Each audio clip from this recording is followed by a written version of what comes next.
Next అండి, పీకే పగ రేవంత్ని ఓడిస్తాడా?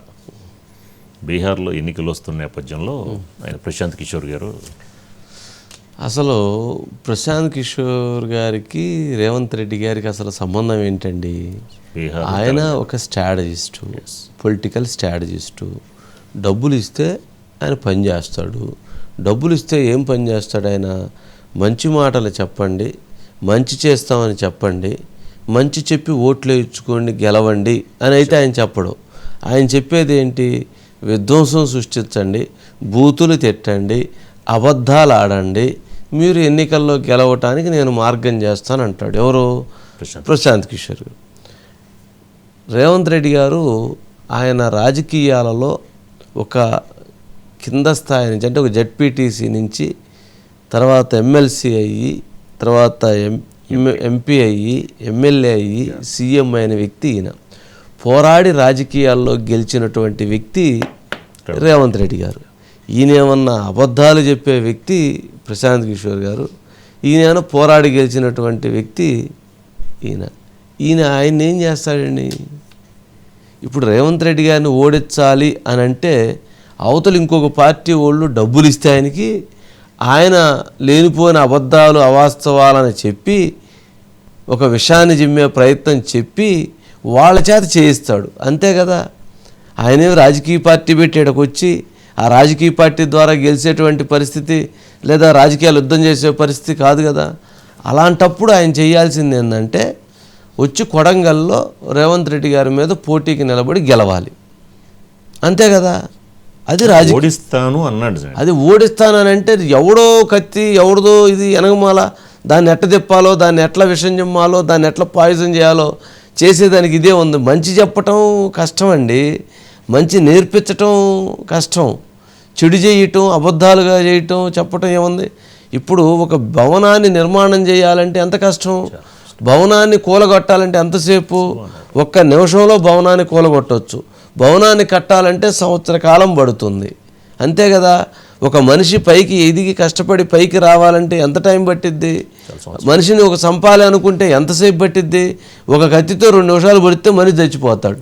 మరి మనిషి పెరగాలంటే అంటే ప్రశాంత్ కిషోర్ గారు అనే వ్యక్తికి రేవంత్ రెడ్డి గారు అనే వ్యక్తికి అసలు సంబంధమే లేదు. రేవంత్ రెడ్డి గారి పోరాడి గెలిచినటువంటి వ్యక్తి, ఆయన ముందు అసలు ఈయన వ్యక్తే కాదు. మరి అంత బలమైన వ్యక్తి అయితే మరి బీహార్లో లాస్ట్ టైం గెలిచి ఉండాలి కదా. ఎందుకు సరే ఇప్పుడు ఓకేనండి, ఇప్పుడు గెలిచి ఉండాలి కదా. నెక్స్ట్ ఇయర్ ఎలక్షన్, మొన్న ఎలక్షన్స్లో కూడా ఆయన ప్రయత్నం చేశాడు కదా, ఎక్కడ కంటెస్ట్ చేయలేదు, పోరాడాడు కదా. స్థానిక సంస్థల ఎన్నికల్లో వాటిలో కూడా కంటెస్ట్ చేసి క్యాండిడేట్లను పెట్టారు కదా.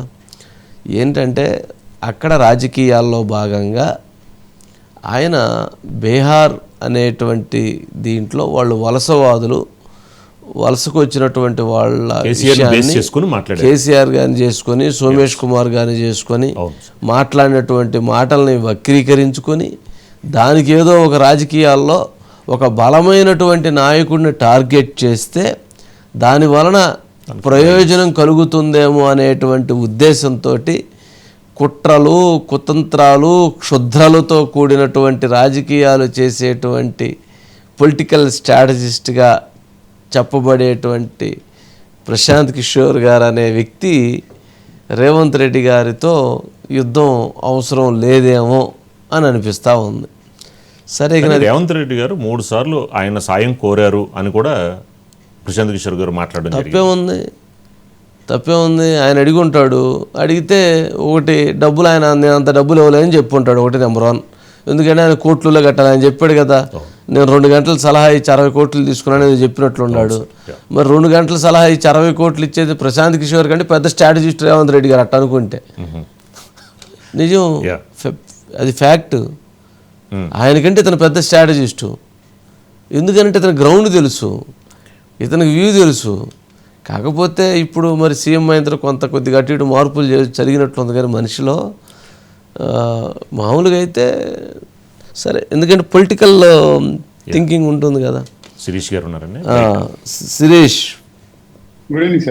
ఏంటి ఇప్పుడు ఆయన ఓడించడానికి ఇప్పుడు ఈయన ఏం చేయాలంట? ఎవరు ఇస్తారు ఇప్పుడు ఈయనకి?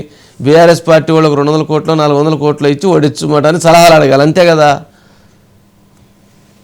మీరు మొన్న చెప్పినట్లు రేవంత్ రెడ్డి పాట్నా వస్తే బీహార్ ప్రజలు ఆయనకు చెప్పులతోటి కర్రలతోటి బుద్ధి చెప్తారు. అసలు రేవంత్ రెడ్డి బీహార్ వచ్చే ధైర్యం ఉందా, రమ్మనండి చూసుకుందాం, రేవంత్ రెడ్డికి దమ్ముంటే రమ్మనండి అని అన్నారు. ఆయన సిడబ్ల్యూసి సమావేశంలో వెళ్ళారు, పాల్గొన్నారు, అక్కడ ర్యాలీ చేశారు, మాట్లాడారు, వచ్చారు.